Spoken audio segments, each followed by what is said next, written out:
When is it the right time to admit that you are not a forever couple? When is the right time to admit that you must go your separate ways? When is the right time to accept that this is not what you both thought it would be? You work through your personal issues, you have been honest enough, one of you at least, and decided we are not going to be together forever. It does take courage. It does take a lot of courage, a lot of courage, a lot of tears to accept and admit to yourself that this was not the person I thought I could spend all of my life with. We hardly know each other. We hardly laugh together. We are not even friends. Somehow, marriage has been the revealer of who we both are. I thought I could accept this person the way they are, except I didn't really know who they are. And on reflection, I did not even have to live with them to know who they are. All the signs were there that they are emotionally immature, that they are not ready for the commitment of marriage. Why is it that it seems it is left to the woman to keep a marriage together? Where did that perspective come from?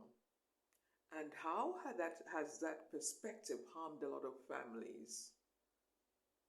Because many mothers are struggling now to raise their own children by themselves. That brings its own psychological issues because you did not plan to be in this kind of situation. Somehow somebody got you to be in this kind of situation. Now you have to deal with the fallout. There are so many things to deal with that most of us sometimes are too afraid. You feel like, I don't even want to deal with it. I will try and just survive in this situation. When the children are older, maybe then. Here is the error with that kind of thinking. Right now, your children are observing how you show up in that relationship. All your patterns, all your passive aggressive, all your refusing to have discussions, all your being detached. You are not friends. That's what your children are observing and learning, and they will repeat that behavior. So you will be dealing with this when you are way older. Remember this, you'll be way older. You won't even have the energy to even support or intervene in any shape or form because you'll be dealing with your own challenges in life. This is my recommendation based on personal experience. The sooner you realize and you have the strength to start over, ideally in your early 30s, pack up and go. This will serve you well later because in your early 30s, you still have time to start over. You still have time to rebuild your own life. You still have time to grow with the children. As they are growing, you are also growing. It is one of the best choices I ever made because it felt like I was giving myself my childhood back. Anything I missed out on, I was able to start doing that for myself. The courage that it took was not easy, but I was honest enough with myself that this is not what I believe marriage should look like. Somebody that we can't even have an honest conversation.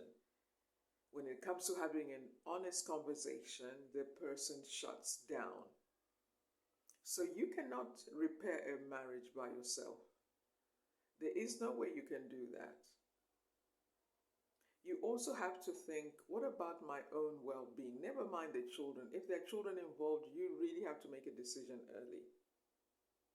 Because you are going to set a standard for your children, what is acceptable and is not acceptable. If this individual, the other side, the two of you doesn't even want to have any discussion, they get triggered, that is not a relationship. That's tyranny. There is so much disrespect going on in that relationship. It's not even a relationship. And I want to add something here. There are statistics that say the divorce rate is high. I want to challenge those numbers and ask, were those real healthy marriages to begin with?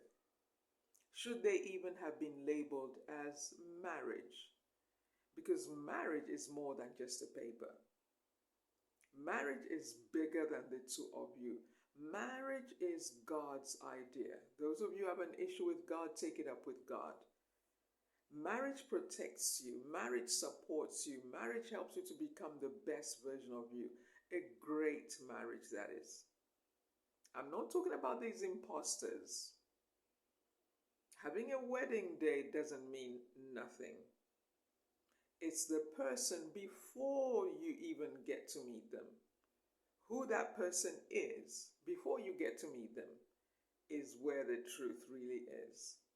Now, how do you handle this? Because you have never met them and all they're telling is what you're seeing here and now. Start observing. Start becoming emotionally detached in a relationship. When you start dating somebody, don't be too lovey-dovey and you are doing everything that only a wife does. You are setting yourself up for failure or disappointment.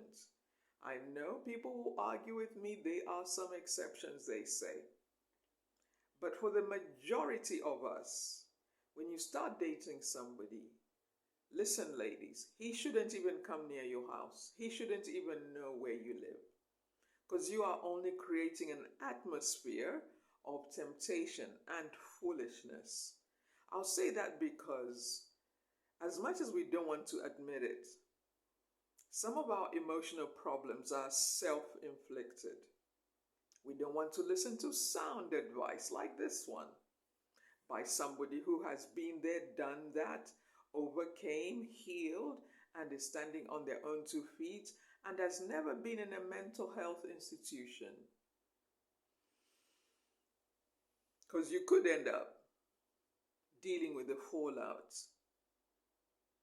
So here is some sound advice. Don't be so easy to access. Don't be so easily available. Why? Where does that desperation come from? Where does it come from? You have to think about it. It is most likely a need that was not met when you were growing up. And somehow, somewhere, you have to find your own way to give yourself what you missed out from your parents, also known as parenting yourself. Give yourself that freedom and that choice. You best hear from Coach Meg. Give yourself the freedom, the choice, the space to be the parent you wish you could be. Do not be in a rush to be in a relationship. Don't complicate your life. Take it from a wise woman. Uncomplicate your life, I want to say. Make it easy for yourself. Been there, done that, and not everybody bounces back as stronger. Was it easy? Of course not. So I'm trying to save you unnecessary heartache. Get to know who you are. Travel the world. Explore. Take on another course. Get another degree if you want to. Become such a woman who the kind of man that would even consider proposing to you has measured himself, has checked himself out, and knows that he is ready to be a leader. That he's going to find a partner, not a follower. You want the kind of man who understands leadership, isn't just forcing everybody to agree to what you decide. A healthy leader is like a good shepherd. They understand different people bring different gifts to the family dynamic. Different gifts support me. Listen, if this is helpful to you and you are like, Coach Meg, I don't know what to do, I feel like I'm in a mess, reach out. Let's do a session together. This is a very special session close to my heart, and I want to help you. The unnecessary heartache. See you in the next video.